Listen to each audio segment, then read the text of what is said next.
So let's talk about what is a service mix. So when we studied physical goods, we talked about marketing mix. And in the marketing mix, there were four P's. The four P's were product, price, place, and promotion, right? These were the four P's. This one, two, three, and four. But in case of service, there are three more. That means it is not only about four P's, it is seven P's. And that's why it is called service mix. So what are the next three P's here? The first is people, second is process, and third is physical evidence. So we already covered what is product, what is price, what is place, what is promotion. That is marketing mix in the earlier session.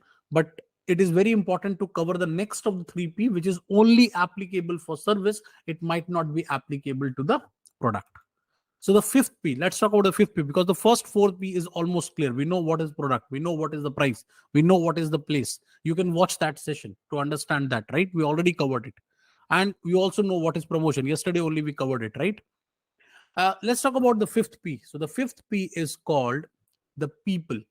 So what is people? People are very crucial in service delivery, because whenever we go for any service, for example, we are going to a saloon, we are going to a hotel, we are going to a hospitality sector, maybe tourism, we are taking a flight, or we are going to a bank, or we are going to a university.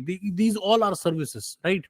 So the best food may not be as enjoyable if the waiter is not offering it with a smile. Yes. So this particular statement makes it all clear.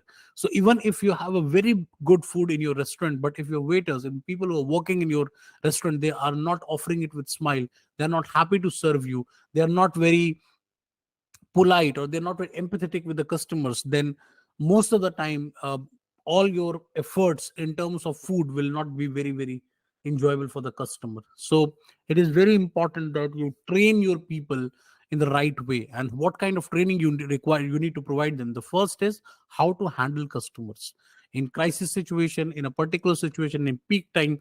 How you can handle your customers, how you can how what kind how to what kind of behavior is expected from them, what are their do's, what are their don'ts. Very important.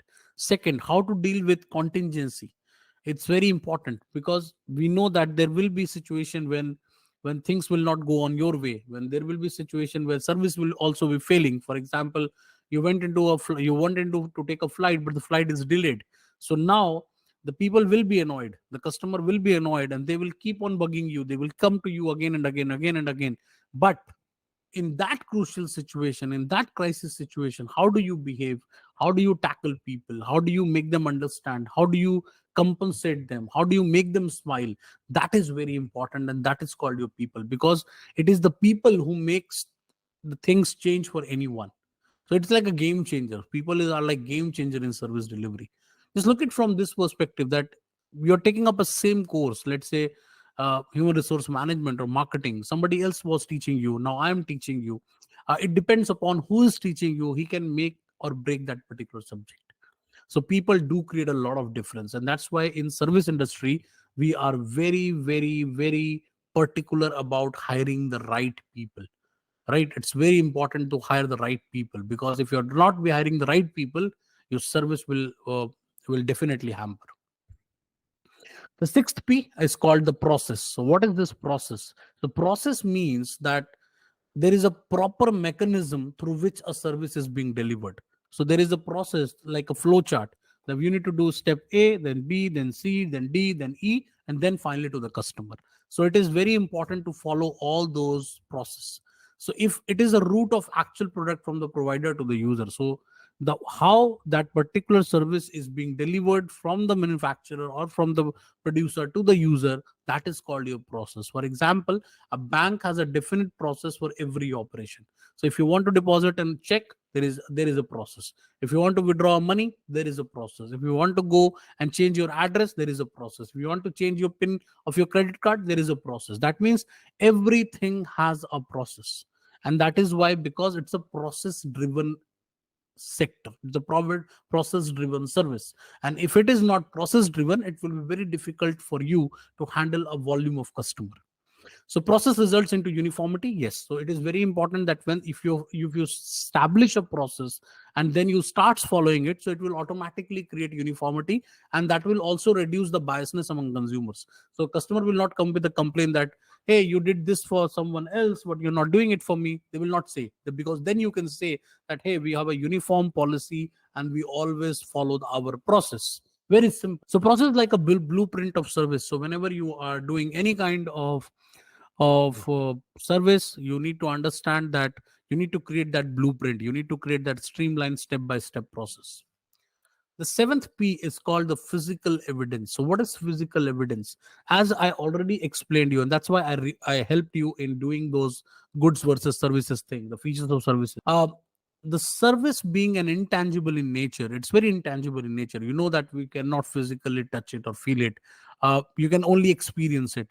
So customer will depend upon a lot of cues, a lot of to judge the offering. So for example, when I go to a bank, I might not see the saving account or current account as a physical product, but I'll always see how professional their employees are, what kind of process they are following, are they updated enough, they are providing me the right information or not, are they polite, are they customer centric. I'll judge those things. So that means there will always be cues uh, which guide you.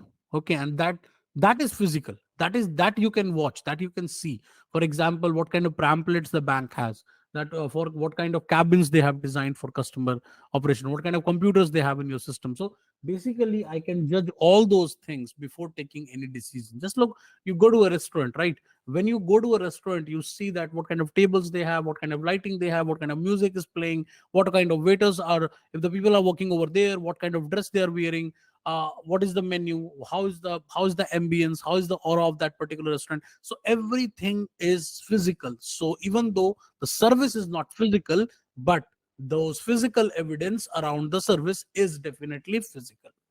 Would you like to eat at any joint where the table is very dirty? So I give you a very simple example. So I will never go to a restaurant where the table is very dirty, or the waiters are very looking very untidy, their dress is not proper. So these things are very very basic, and every service industry people definitely should follow it.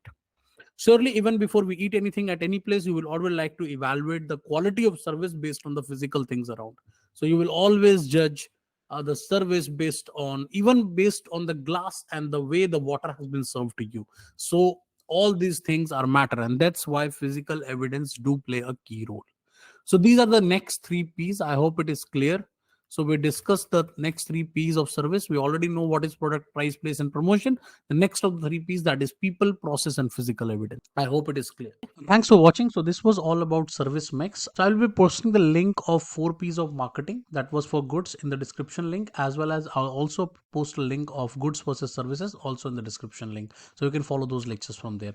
Okay. So thank you so much for watching.